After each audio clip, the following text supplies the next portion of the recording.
So as you can see today, I'm here at St. Peter's Square, and I'm going to show you something that not a lot of people talk about, which are all the Latin inscriptions that are in this church. And not a lot of people talk about this because not a lot of people can read Latin, but I'm going to be showing you some of the most interesting ones, and I'm going to be translating them so you can see what they say actually. So let's get to it. As you get to St. Peter's Square, the first inscriptions you see are the ones on the Vatican obelisk. There is a different inscription on each side. This obelisk was part of a project of Pope Sixtus V to atone and integrate pagan antiquities into the new Christian order during the Renaissance.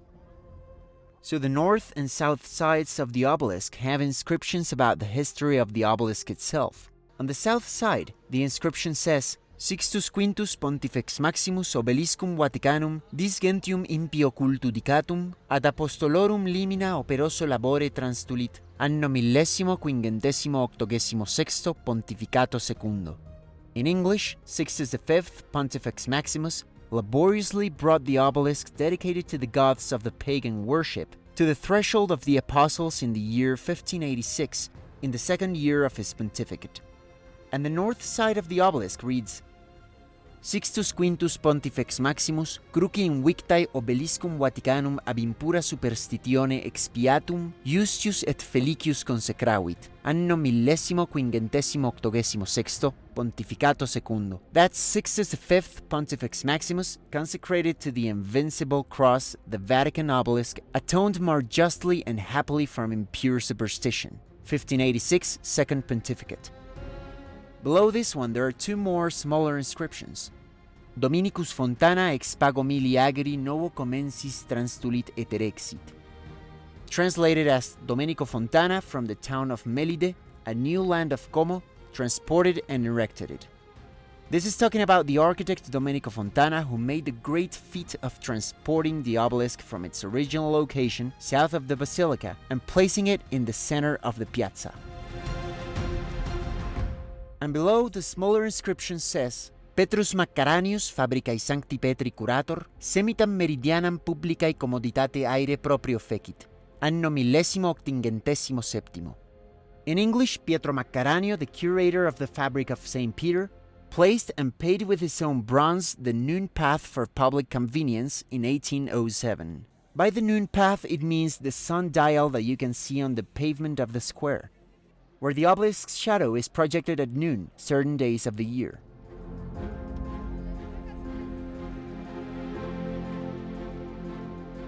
After being consecrated and after ordering its relocation, the obelisk was crowned with a cross, and at its base on the east side, St. Anthony's brief, a prayer used in rituals of exorcism, was sculpted. Ecce crux Domini, fugite partes adversae, vicit Leo de tribu Iuda. This translates as, Here is the cross of the Lord.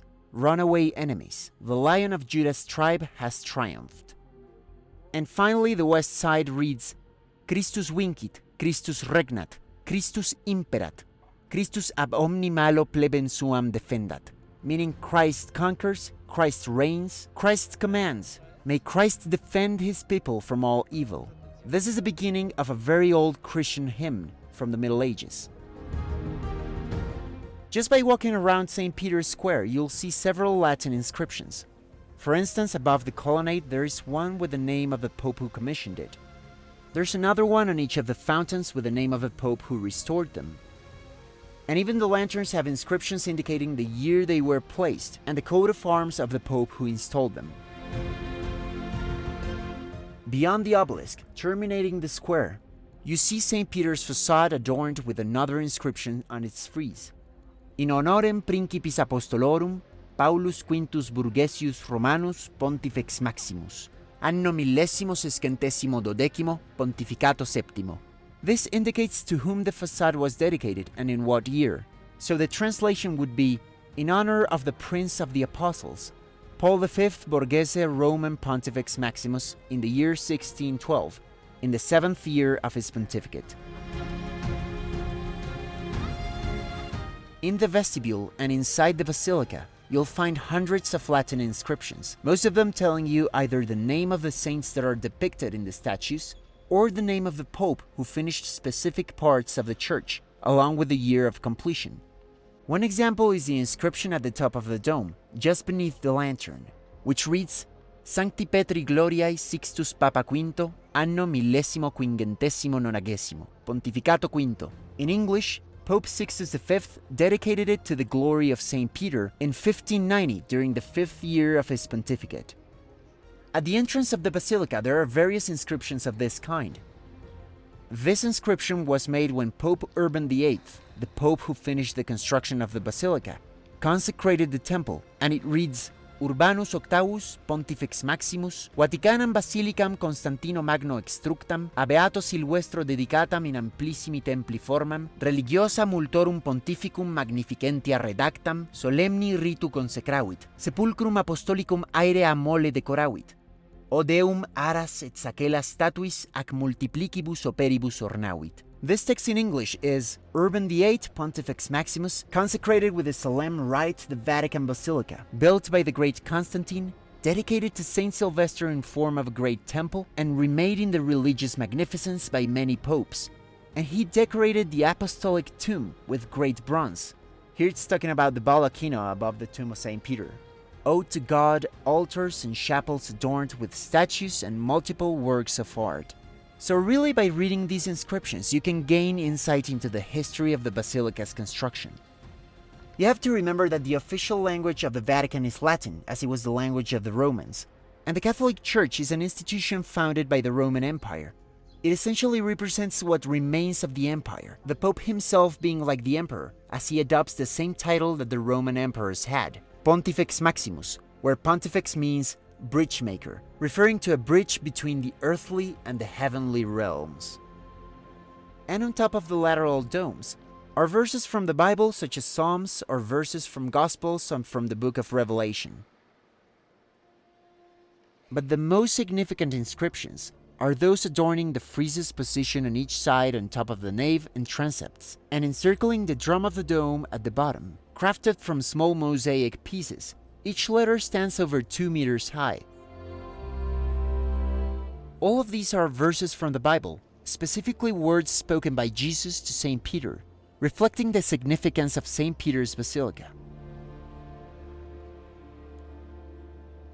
Let's start with the inscription on top of the northern transept, which reads, O Petre dixisti, tu es Christus filius Dei vivi, ad Jesus, beatus es Simon Bar-Iona, quia caro et sanguis non revelavit tibi. In English, this translates to, O Peter, you said, you are the Christ, the Son of the living God. And said Jesus, Blessed are you, Simon, son of Jonah, for flesh and blood did not reveal this to you. The continuation of the same gospel can be found at the bottom of the dome, where it says, Tu es Petrus, et superanc Petram aedificabo ecclesiam meam, et tibidabo claves regni caelorum. And this is highly symbolic, as it translates to, You are Peter, and upon this rock I will build my church, and I will give you the keys to the kingdom of heaven. And this is true if you take the text in a literal way, because right underneath this inscription lies the tomb of Saint Peter.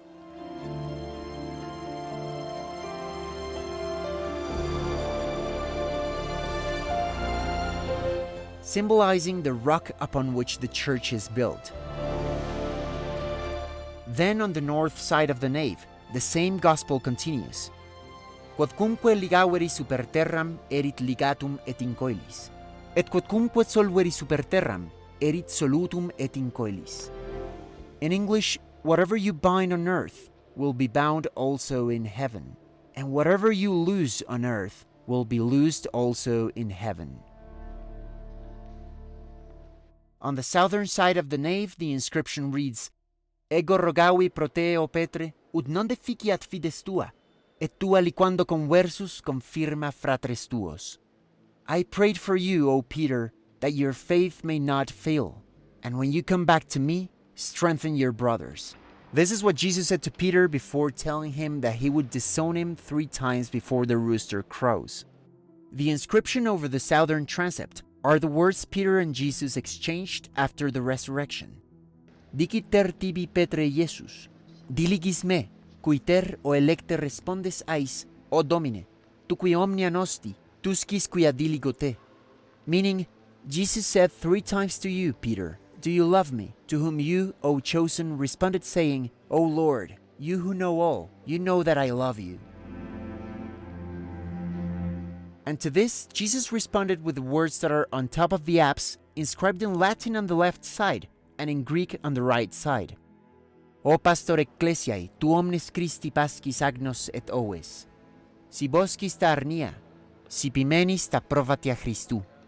O shepherd of the church, you feed all of Christ's lambs and sheep.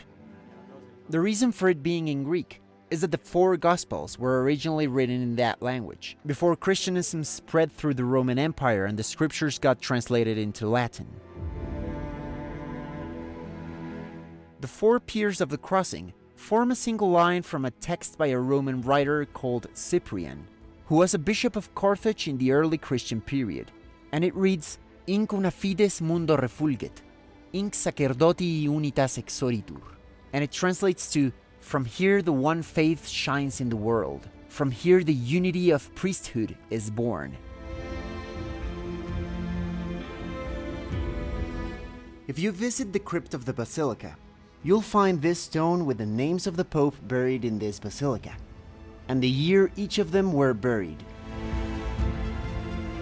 And finally, there's a series of inscriptions on the pavement in the center of the nave, where the names of the largest and most important Catholic temples around the world are inscribed, such as St. Paul's Cathedral in London, the Cathedral of the Sacred Heart in Brussels, the Shrine of the Immaculate Conception in Washington, and Reims Cathedral in France. There's also the Metropolitan Cathedral of Mexico City, Milan Cathedral and Cologne Cathedral, as well as many other renowned temples. All of these inscriptions not only unveil the dedication and spirituality that permeated the construction of this temple, but they also connect us with the deepest roots of the Catholic Church and its legacy. By deciphering and understanding the meaning behind these words engraved in stone, we can appreciate the significance of St. Peter's Basilica not only as an architectural masterpiece, but as a timeless manifestation of faith and devotion throughout the centuries. If you want to understand the architecture of St. Peter's Basilica and the history of how it was built, then I recommend you watching my video explaining the Basilica of St. Peter's. I hope you learned and enjoyed. Please like this video because it helps me a lot, and subscribe to my channel. And if you want me to translate more Latin inscriptions in Rome, let me know in the comments. Thank you for watching, and I'll see you very soon in the next episode. Goodbye.